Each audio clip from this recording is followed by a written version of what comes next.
வணக்கம் உதயன் நேர்களே. இன்று நம்மோடு நேர்காணலில் பேசுவதற்காக தமிழ்நாடு கொங்கு இளைஞர் பேரவையினுடைய தலைவரும் முன்னாள் சட்டமன்ற உறுப்பினருமான திரு தனீரஸ் அவர்களோடு இணைந்திருக்கிறோம். வாருங்கள், அவரோடு பேசலாம். சார் வணக்கம். வணக்கம் சித்தார்த்துக்கு காலை வணக்கம். சார், பாஜக மற்றும் ஓபிஎஸ் இவங்க 2 பேருக்கும் ஒரு சமரச பேச்சுவார்த்தை நடந்துட்டு வருது அப்படின்னு செய்திகள் பார்க்க முடியுது. இது கை கொடுக்கும்னு நினைக்கிறீங்களா? ஓபிஎஸ் அவர்கள் திரும்பவும் பாஜக கூட்டணிக்கு செல்றதுக்கான வாய்ப்பு இருக்குன்னு நினைக்கிறீங்களா?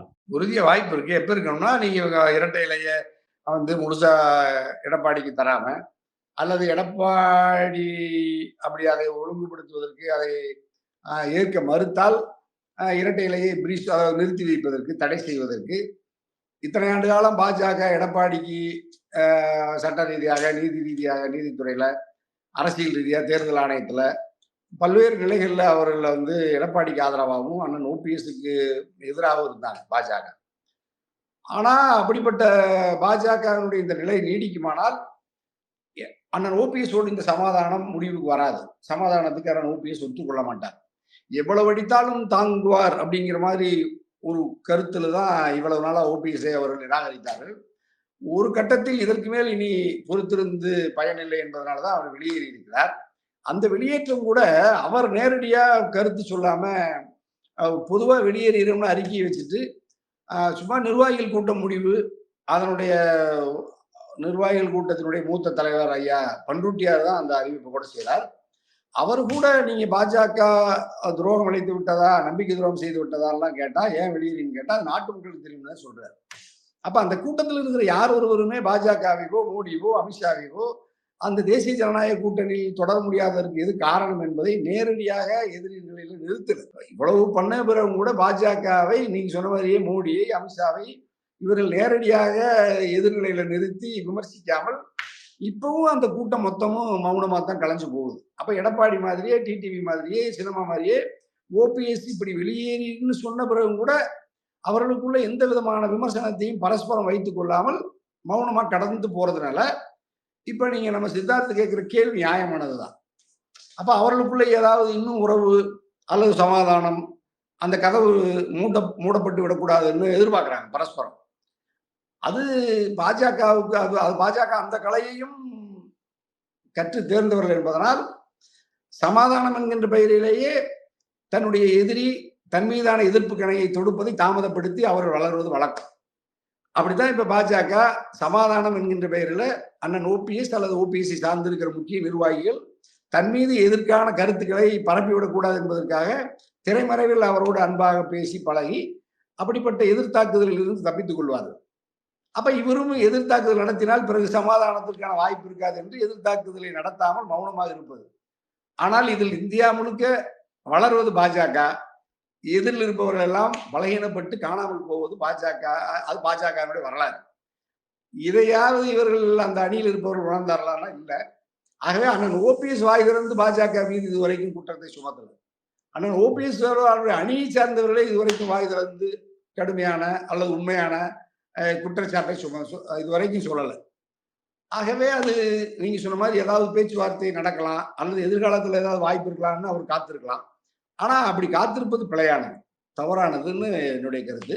ஆனா ஏன் அப்படி ஒரு கால் பாஜக சமாதானம் செய்து எடப்பாடியை அண்ணன் ஓபிஎஸ் அதிமுக அப்படி ஒரு சூழல் வந்தா அண்ணன் ஓபிஎஸ் அதற்காக காத்திருக்கிறது நல்லதுதான். ஓபிஎஸ் அதிமுகவுக்குள் இணைக்கப்பட்டு அதிமுகவில் உரிய பொறுப்பு வழங்கப்படுமானால், அதற்காக பாஜக உதவுமானால் ஓபிஎஸ் அந்த பேச்சுவார்த்தைக்கு உடன்படலாம். ஆனா அது இல்லாத வெறும் எடப்பாடியை மட்டும் பலப்படுத்தி விட்டு வெறும் வாக்குக்காக மட்டும் அண்ணன் ஓபிஎஸ்ஐ பயன்படுத்தி கொண்டு அதிமுகவில் அவர் இணைவதற்கான எந்த முயற்சியையும் ஈடுபடாமல் தனித்து நிறுத்தி பலகீனப்படுத்துகிற பாஜகவின் சூழ்ச்சிக்கு அண்ணன் ஓபிஎஸ் இரையாவானால் அவரை மீட்க முடியாது. ஆகவே இப்பொழுதாவது அவர் விழித்துக் கொண்டு ஒன்று சமாதானம், அதிமுகவில் உரிய மரியாதை, அல்லது வெளியேறி அதிமுகவை பாஜகவை கூர்மையாக எதிர்ப்பது, திராவிட கருத்தியலை வலிமையாக பற்றி நின்று நாட்டு மக்களுக்கு களத்தில் நிற்பது. அப்படி ஒரு முடிவை எடுத்தால் அண்ணன் ஓபிஎஸ் அரசியல் எதிர்காலம் வலிமை பெறும். அப்படி இல்லாம மௌனமா இருந்தாருன்னா அவருடைய அரசியல் எதிர்காலத்துல பலகீனமான இந்த நிழல் அல்லது இந்த பயணம் தொடருமானால் அது அவருடைய அரசியல் எதிர்காலத்திற்கும் அவருடைய நீண்டகால இந்த அரசியல் வரலாற்றுக்கும் அது ஒரு பிழையான ஒரு பலகீனமான மோசமான சூழலை உருவாக்குங்கிறதுனால அண்ணன் விழித்துக் கொண்டு களத்தில் கூர்மையாக பாஜக அதிமுகவை அவர்கள் சமாதானத்துக்கு வருகிற வரையாவது எதிர்க்கணும். சமாதானத்திற்கு வரவில்லை என்றால் அவர்களை வீழ்த்த வேண்டும். நயினா நாகேந்திரன் அவர்களுக்கு எவ்வளவோ போன் கால் ஓபிஎஸ் பண்ணாலும் கூட அவர் போனை எடுக்கவே இல்லை அப்படிங்கிறது ஒரு பெரிய குற்றச்சாட்டா வைக்கப்படுது. அப்படிங்கிறப்ப எனக்கும் சுயமரியாதை இருக்கு அப்படிங்கிற மாதிரி ஓபிஎஸ் பேசுறதுன்றப்ப இந்த விஷயத்துல நம்ம ஓபிஎஸ் நம்பலாமா அப்படிங்கிற ஒரு பார்வை இருக்குது சார். அது எப்படி பாக்குறீங்க? அதெல்லாம் சின்ன சின்ன விவகாரம் தான். அவங்களுக்கு தெரியும். இந்த ஓபிஎஸ் கிட்ட அண்ணன் நேரம் கேட்பாரு. அது இவரு நம்ம நயினார் நாகேந்திரன் வழியா நாட்டின் பிரதம அமைச்சர் ஐயா மோடி கிட்ட வந்து நேரம் கேட்பதற்கு தான் அழைக்கிறாருன்னு தெரிந்தேலும் கூட இந்த நெருக்கடியான நேரத்தில் அவர் நேரம் பெற்று தர முடியாது.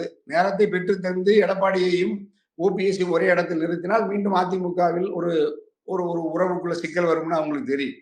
ஆகவே இவருடைய உறவை அல்லது இவருடைய அந்த அலைபேசியை அவர் துண்டித்திருப்பார் அல்லது நிறுத்தி வைத்திருப்பார். பதில் சொல்லாமல் நிறுத்தி வைத்திருக்க கூடும். ஆகவே அது கட்டாயமான ஓபிஎஸ் அவருடைய கவனத்துக்கு கொண்டு சென்றிருப்பார். அவர் பதில் சொல்லாமல் தவிர்த்திருப்பார். ஆகவே அது வந்து இப்ப இவர் நான் நேரத்திற்காக பாஜகவின் மாநில தலைவர் அண்ணாமலையை தொடர்பு கொண்டேன் என்று சொன்னது உண்மையா இருக்கலாம். அவர் வந்து அதை தவிர்ப்பதற்காக அதை எடுத்து பதில் சொன்னால் அது ஒரு சிக்கல் இருக்கும். ஆகவே பதில் சொல்லாமல் பிரதமர் வந்து செல்கிற வரை இவருடைய அழைப்பை ஏற்காமல் நிறுத்தி வைத்திருப்பார். இது அவருக்கு ஒரு பாதுகாப்பான சூழல். ஆகவே இவர் அழைத்திருப்பார், அவர் நிறுத்தி வைத்திருப்பார். இதுல ஒன்றும் விவாதத்துக்கு உரியது எதுவும் இல்லை. அது மட்டுமல்ல, இந்த முடிவுல நயினார்கிட்ட எந்த முடிவும் இல்லை. நயினாருங்கிற ஒரு மாநில தலைவர். பாஜகவை பொறுத்தவரையும் அவங்க வந்து சுப்பீரியர், ஹை கமாண்ட் எல்லாமே அமித்ஷா. அது தமிழ்நாட்டு அரசியல் நிர்வாகத்தை பொறுத்த வரைக்கும் மோடிக்கும் கூட இதுல எந்த முடிவெடுக்கிற எந்த பொறுப்பும் அவர்கிட்ட இல்லை. அதெல்லாம் ஒண்ணும் இருக்காது. முழுக்க முழுக்க அமித்ஷா தான். இந்த மொத்த கூட்டத்துக்கும் திமுக அணி இல்லாத மற்ற இந்த தமிழ்நாட்டில் இருக்கிற எல்லா கூட்டத்துக்கும், குட்டி கட்சியிலிருந்து சமுதாய சாதி கட்சியிலிருந்து எல்லாத்துக்கும் ஒரே பாஸ் குஜராத்துக்காரரு பாஜகவினுடைய அமித்ஷா தான். ஆகவே அமித்ஷாவுடைய விருப்பத்திற்கு மாறாக இங்கு யாரும் எந்த முடிவும் எடுக்க மாட்டார்கள், கருத்து சொல்ல மாட்டார்கள். ஆகவே இந்த முடிவை பொறுத்த வரைக்கும் அண்ணன் ஓபிஎஸ்ஐ கூட இணைத்துக் கொள்ள வேண்டுமா வேண்டாமா என்பதை முடிவெடுக்க வேண்டியதும் அமித்ஷா தான். அப்ப அமித்ஷா வந்து அது உட்கட்சி விவகாரம் என்னைக்கு சொன்னாரோ அன்னைக்கே ஓபிஎஸ் வலிமை இழந்து விட்டார். அப்பொழுதே அவர் வெளியேறி இருக்க வேண்டும். இவ்வளவு நாள் காத்திருந்து இப்பொழுதாவது வெளியேறினார். ஆனால் இந்த சூழலை எதிர்பார்த்திருந்து தந்திரமாக மோடியை சந்திப்பதற்கு ஒரு வாய்ப்பு கேட்டார். அப்ப மோடியை சந்திக்க மறுத்ததனால் வெளியேறினாருங்கிறது ஒரு சரியான சந்தர்ப்பம், ஒரு தந்திரமான நடவடிக்கை தான். அப்ப மக்கள் மத்தியில இவருக்கு ஒரு பெரிய ஒரு அனுதாபலை அண்ணன் ஓபிஎஸ்க்கு வந்திருக்குது. கட்சியினர் மத்தியில கூட அண்ணன் ஓபிஎஸ் மோடியை சந்திக்க மறுக்கிறார், நிராகரிக்கிறார் அப்படிங்கிறதுனால மோடி மேலையும் ஒரு எதிர்ப்பாலை வந்திருக்கு. அப்ப இவர் மேல அனுதாபலையும் மோடி மீது எதிர்ப்பாலையும் அந்த அதிமுக தொண்டர்களுக்கு மத்தியிலையும் அண்ணன் ஓபி சார்ந்திருக்கிற முக்குளத்து சமூக சார்பாகவும் மோடியின் மீது இருந்த அந்த குறைந்தபட்ச ஒரு ஒரு ஒரு சலனம், அந்த நட்பு சலனம் இப்பொழுது எதிர்நிலையில் இருக்கு. அதனால அது மோடிக்கு பாஜகவுக்கு ஒரு தோல்வி. அது அண்ணன் ஓபிஎஸ்க்கு அது வலிமை சேர்த்திருக்கிறது. அப்ப பாஜக முக்குளத்து சமூகத்தின் வாக்குகளை அறுவடை செய்ய முடியாமல் முக்குளத்து சமூகத்தை சேர்ந்த நயினார் நாகேந்திரனை தலைவனாக போட்டுவிட்டு அவர் மூலமாக முக்குளத்து மக்களின் வாக்குகளை வசீகரிக்க முடியும் என்பதனாலேயே ஓபிஎஸ் டிடிவி அவர்கள் நிராகரிக்கிறது ஒரு தந்திரமான வடநாட்டு அரசியல் சூழ்ச்சி தான். அதற்கு இந்த ஒட்டுமொத்த முக்குளத்து சமூகமும் அதனுடைய தலைவர்களும் இரையாகிவிடக் கூடாது. ஆகவே அவர்கள் நயினாராக இருந்தாலும் ஓபிஎஸ் டிடிவி சின்னமா இவர்களெல்லாம் 3 பேர் 4 பேராக பிரித்திருந்து இந்த சதியை சூழ்ச்சியை தொடர்ந்து வடநாட்டு பாஜக செய்யும்.